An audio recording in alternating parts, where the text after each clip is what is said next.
Hello दोस्तों, आज हम स्टार्ट करने जा रहे हैं उपसर्ग प्रत्यय। उपसर्ग क्या होते हैं? प्रीफिक्स, और प्रत्यय होते हैं सुफिक्स। ठीक। शब्द रचना। वर्णों के सार्थक समूह को शब्द कहते हैं। उपसर्ग, उप मतलब समीप, नियर। धन सर्ग, सर्ग का मतलब होता है सृष्टि करना का अर्थ है। ठीक है। किसी शब्द के समीप आकर नया शब्द बनाना। जो शब्दांश शब्दों के आदि में जुड़कर उनके अर्थ में कुछ विशेषता लाते हैं वे उपसर्ग कहलाते हैं। ठीक है। अभी क्या बताया? वर्णों के सार्थक समूह को शब्द कहते हैं। ठीक। वर्ड फॉर्मेशन, शब्द रचना का इंग्लिश में मीनिंग निकलता है वर्ड फॉर्मेशन, एक नया शब्द तैयार करना। ठीक। अब हमारे क्या होता है? व्युत्पत्ति के आधार पर शब्द के 3 भेद होते हैं, ऋण, यौगिक और योगरूढ़। मूलतः शब्द के 2 ही भेद होते हैं। कितने भेद होते हैं? ओनली 2, ऋण और यौगिक। योगरूढ़ अर्थ की दृष्टि से ऋण होता है, रचना की दृष्टि से यौगिक और योगरूढ़ समान होते हैं, इक्वल होते हैं। मीन्स ऋण के हम खंड नहीं कर सकते, मतलब कि उसे अलग अलग नहीं कर सकते। अतः रचना में यौगिक ही रह जाते हैं जिनसे हम शब्द रचना कर सकते हैं। ठीक। मतलब यह मैंने इसमें मेंशन नहीं किया है, नहीं लिखा है, थोड़ा मैं आपको अलग से बता रही हूँ जिससे आपको क्लियर हो जाए कि ये होता क्या है। यौगिक शब्दों की रचना 3 प्रकार से होती है। कैसे? उपसर्ग से, प्रत्यय से और समास से। उपसर्ग से कैसे होती है? जैसे कि अति, धन, अंत। तो अब हम इसको बनाएंगे तो कैसे बनेगा वो? इसको हम पूरा जोड़ेंगे तो बनेगा अत्यंत। अत्यंत थोड़ी बोल देंगे, अत्यंत। अध त, य के ऊपर बिंदु त, अत्यंत। उपसर्ग, मूल शब्द धातु। क्या हुआ इसमें?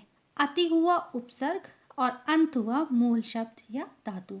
अब इसको मिला करके हमने एक नया शब्द बनाया जिसे हमको बोलेंगे यौगिक शब्द, अत्यंत। ऐसे ही हम प्रत्यय है, प्रत्यय से हम एक नया वर्ड ले लेते हैं। जैसे मानो लेन ले लिया, ल पे की मात्रा न, लेन। धन, द पे की मात्रा रे, लेनदार। बराबर इसको एक नया शब्द बना दिया हमने, लेनदार, मतलब लेने वाला।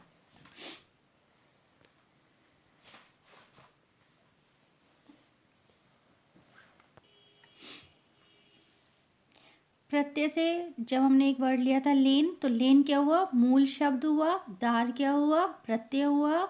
हमने इसे मिलाकर एक यौगिक शब्द बनाया। यौगिक मतलब माने तो ऐड करना, किसी को जोड़ना। तो हमने इन 2 वर्ड को जोड़ के, 2 शब्दों को जोड़ के एक नया वर्ड बनाया, लेनदार। ऐसे ही हम एक समास से बनाते हैं। तो समास से जैसे हमने एक वर्ड लिया प्रति, धन, दिन। अब उसे हमने बराबर करके क्या बना दिया? समझ सकते हैं क्या बनेगा? प्रतिदिन।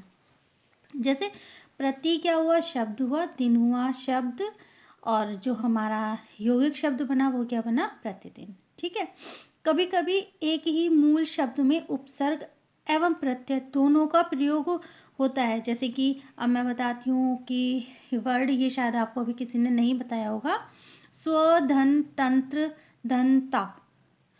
तो मिला के बनता है स्वतंत्रता। तो स्व क्या हुआ इसमें? अध स व उपसर्ग। तंत्र क्या हुआ? मूल शब्द। ता क्या हुआ? प्रत्यय, क्योंकि वो ता जुड़ गया, प्रत्यय। स्व से कोई शब्द बनाने के लिए दिया जाए तो मतलब वो उपसर्ग हुआ। अब मिला के बना स्वतंत्रता। ठीक है। तो हमने इन सबको मिला के एक नया वर्ड तैयार कर लिया। अब आते हैं, कभी कभी 2 प्रत्ययों का एक साथ प्रयोग किया जाता है। जैसे समझ, धनदार प्लस ई, बड़ी ई। तो हमने मिला के क्या बन जाएगा? समझदारी। तो समझ क्या हुआ? इसमें मूल शब्द हुआ, दार क्या हुआ? प्रत्यय हुआ, और बड़ी ई क्या हुआ? ये प्रत्यय हो गया। तो ठीक है, प्रत्यय इसमें दो क्यों हुए, क्योंकि मेन वर्ड क्या हुआ हमारा समझ। बोलते नहीं है, जैसे मान लो कि हमने एक एग्जाम्पल में बोले तुझे कुछ समझ नहीं है, तो फिर उसको हम चेंज करके वर्ड बोले तो तेरे में कोई समझदारी नहीं है, तो ऐसे करके एक नया वर्ड तैयार हो जाता है, समझ धन दा री, समझदारी। ठीक है, तो अब हम आते हैं इस चीज़ पर कि जो हमारा उपसर्ग है, उपसर्ग एक समीप है, मतलब उसको एक नया वर्ड दे दिया जाता है, एक हमें वर्ड मिल जाता है, उससे हम एक नया वर्ड बनाकर तैयार कर लेते हैं। अब जैसे कि इसमें लिखा है मैंने कि हिंदी में प्रचलित उपसर्गों को निम्नलिखित भागों में बांटा जाता है या विभाजित किया गया है। जैसे कि हिंदी के उपसर्ग होते हैं, संस्कृत के उपसर्ग होते हैं, उर्दू व फारसी के भी उपसर्ग होते हैं, अंग्रेजी के भी उपसर्ग होते हैं। उपसर्ग के समान प्रयुक्त होने वाले संस्कृत के अव्यय ये भी होते हैं। ठीक है, अब आते हैं संस्कृत के उपसर्ग।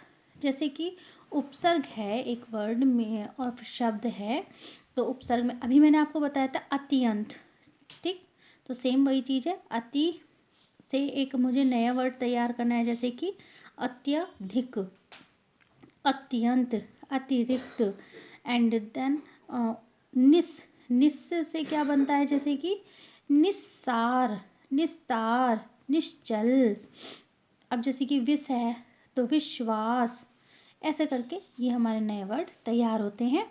ठीक है, हिंदी में कुल कृत प्रत्ययों की संख्या कितनी होती है, 28 होती है। प्रत्यय, प्रत्यय का मतलब प्रति, मतलब साथ में, ठीक है, पर बाद में।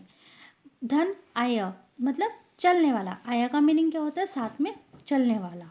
शब्द का अर्थ है पीछे चलना, मतलब ये हमारे बाद में ऐड होता है। ओके, अब मैं इसका प्रत्यय का जो पूरा विस्तार से बताने के लिए कल नेक्स्ट वीडियो अपलोड करूँगी अपने कुहू स्टडी पॉइंट पर। प्लीज़ कृपया करके आप मेरे साथ बने रहें, मुझे सपोर्ट करें, मेरे चैनल को सब्सक्राइब करें।